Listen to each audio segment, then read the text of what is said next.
আসসালামু আলাইকুম বন্ধুরা। আজকে দেখুন আবারও আমি সোয়াবিনের রেসিপি নিয়ে চলে এসেছি। চলুন দেখে নিন সকলেই যে আমি সোয়াবিনের তরকারিটা কিভাবে বানিয়ে নিই ঝটাঝট। তো প্রথমেই আমি 3-4 পানিতে আমি এই সোয়াবিনটাকে ভালোভাবে ধুয়ে নিয়েছি। তো এরপরে এতে আমি সমস্ত উপকরণগুলো দিয়ে নেব। তো প্রথমেই দিয়ে নেব আমি খানিকটা 2 চামচ 3 চামচের মতন এই টক দই দিয়ে নিচ্ছি। টক দইটা দিয়ে নিচ্ছি। তারপরে দিয়ে নেব লবণ।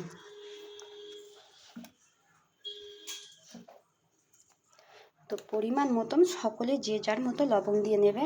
তারপরে দিয়ে নেব 1 চামচের মতন হলুদ গুঁড়ো। তারপরে দিয়ে নিচ্ছি লঙ্কা গুঁড়ো। তারপরে দিয়ে নেব জিরে প্লাস ধনে গুঁড়ো একসাথে সেটাকে আমি মিক্সড করে নিচ্ছি। তো এইগুলোকে সব কিছুটাকে একসাথে মিশিয়ে নিচ্ছি। দেখুন বন্ধুরা ভালোভাবে এটাকে মিশিয়ে নিয়েছি। তো এটা কিছুক্ষণের জন্য আমি ঢাকা দিয়ে রেখে দেব। তো ততক্ষণ চলুন আমার কেটে রাখা আলুটাকে আমি ভেজে নিই।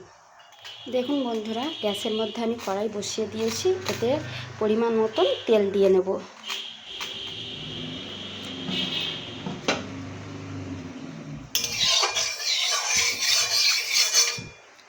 তো এর মধ্যে আমি দিয়ে দেবো প্রথমেই আমার কেটে রাখা এই আলু।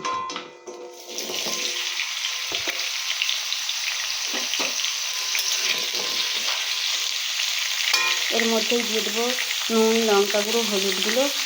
এখানে বন্ধুরা আমি দিয়ে নিয়েছি নুন, হলুদ গুঁড়ো, লঙ্কা গুঁড়ো দিয়ে ভালো করে এটাকে ভেজে নেব নেড়ে চেড়ে নিয়ে। দেখুন বন্ধুরা আলুটাকে আমি কিন্তু খুব সুন্দরভাবে লাল লাল করে ভেজে নিয়েছি। এবারে এটাকে আমি তুলে নেব। দেখুন বন্ধুরা এখানে আমি নিয়েছি পেঁয়াজ কুচি, ধনেপাতা কুচি, লঙ্কা কুচি, আদা রসুন পেস্ট, টমেটো কুচি, জিরে, এলাচ, গোটা গোলমরিচ প্লাস দারচিনি। এগুলোকে এবারে এই পেঁয়াজটাকে আমি এই কড়াইয়ের মধ্যে দিয়ে নেব। সবকটা উপকরণগুলোকে আস্তে আস্তে আমি এতে দিয়ে নিচ্ছি। প্রথমেই দিয়ে নেব এলাচ, দারচিনি আর জিরে। তার পরে দিয়ে নিচ্ছি পেঁয়াজ।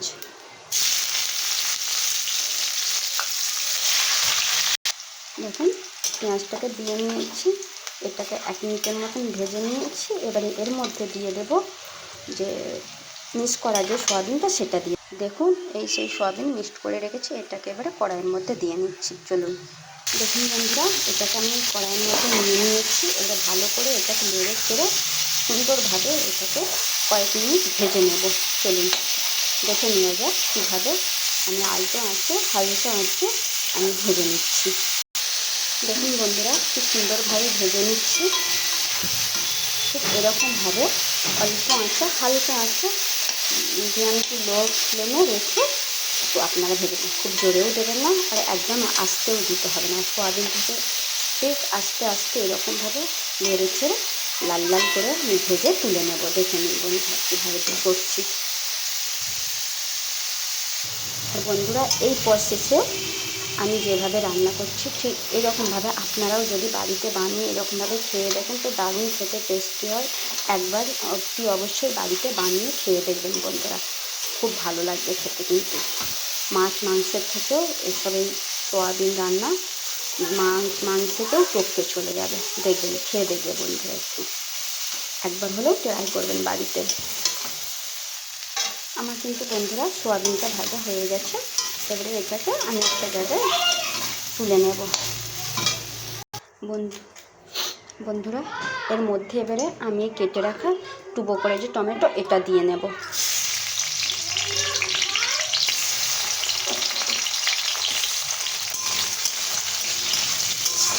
একটু নেড়ে চেড়ে ভালো করে এটাকে 1-2 মিনিটের মতো ভেজে নেব। বন্ধুরা এটাকে আমি দেখতেই পাচ্ছেন 2-1 মিনিট ভালোভাবে ভেজে নিয়েছি। এবার এর মধ্যে দিয়ে দেবো আদা রসুন বাটা।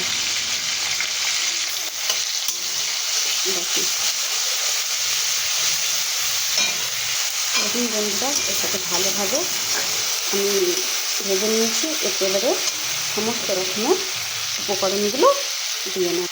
প্রথমে দিয়ে নিচ্ছি একটু হলুদ গুঁড়ো, 1 চামচ লঙ্কা গুঁড়ো আর একটু ধনে জিরে গুঁড়ো একসঙ্গে দিয়ে ভালো করে আমি মিক্স করে নেড়ে চেড়ে কষিয়ে নেব। হালকা একটু জল দিয়ে নেব। দেখুন জল দিয়ে ভালো করে কষিয়ে নিচ্ছি আমি একটু। দেখুন দেখুন কষতে কষতেই মশলা থেকে কেমন তেল ছাড়তে শুরু করে দিয়েছে।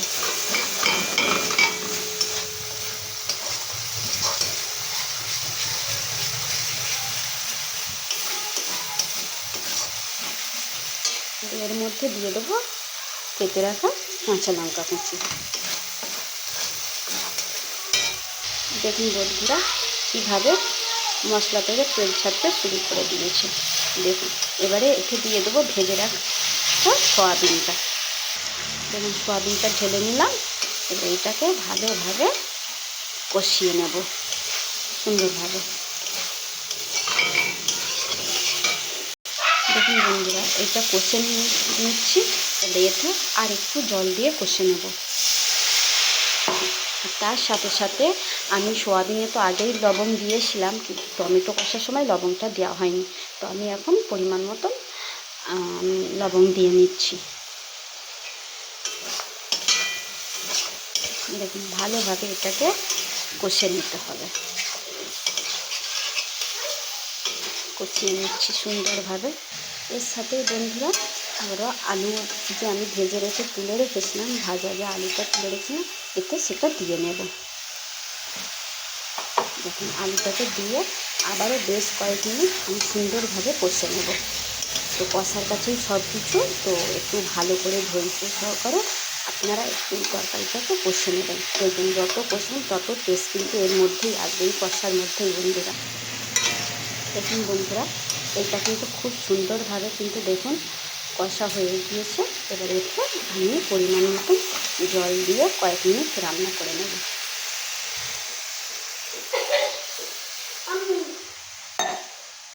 দেখুন বন্ধুরা পরিমাণ মতন এতে আমি জল দিয়ে দিয়েছি। এবারে এটাকে ঢাকা দিয়ে কয়েক মিনিট আমি রান্না করে নেব। দেখুন বন্ধুরা ধৈর্য সহকারে এই পুরো ভিডিওটা আপনারা বন্ধুরা দেখবেন। আর দেখে এই তরকারিটাকে একবার হলেও বাড়িতে ট্রাই করে রান্না করে খেয়ে দেখবেন বন্ধুরা। ভালো লাগলে কমেন্ট আর শেয়ার সাবস্ক্রাইব করে দেবেন বন্ধুরা। দেখুন বন্ধুরা আবারও কয়েক মিনিট পরে ফিরে এলাম, দেখে নেব তরকারিটা একটু। দেখুন বন্ধুরা কত সুন্দরভাবে ফুটছে। দেখুন কালারটা দেখুন। দেখুন বন্ধুরা কালারটা হয়ে গেছে। এর মাঝে একবার ঢাকনাটা খুলে লেড়ে দিয়েছিলাম বন্ধুরা, সেটা দেখানো সম্ভব হয়নি। তো দেখুন এতে দিয়ে নেবো স্বাদ মতন আমি হালকা একটু চিনি। আপনারা চাইলে এই চিনিটাকে স্কিপও করতে পারেন, আমার একটু ভালো লাগে স্বাদ বাড়ানোর জন্য, তো আমি একটু দিয়ে নিচ্ছি বন্ধুরা। আর তার সাথে সাথে সবশেষে ধনিয়া পাতা কুচি সেটা দিয়ে ছড়িয়ে দেব, দিয়ে একটু নেড়ে দেবো।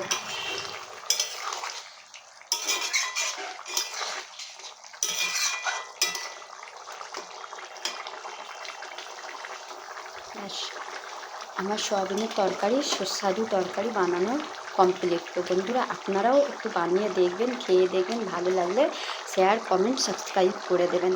কিছুক্ষণ পরে আবারও খুলে আমি আপনাদের দেখাচ্ছি কত সুন্দর কালার এসছে।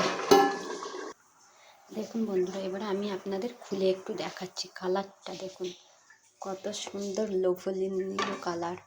দেখুন দেখলেই জিভে জল চলে আসবে। এই তরকারি দিয়ে পেট ভরে মনের মতন করে খেতে পারবেন, যে খেতে চায় না তারও মুখে ভালো লাগবে। খেয়ে দেখবেন বন্ধুরা একবার। আর ভালো থাকবেন, টাটা।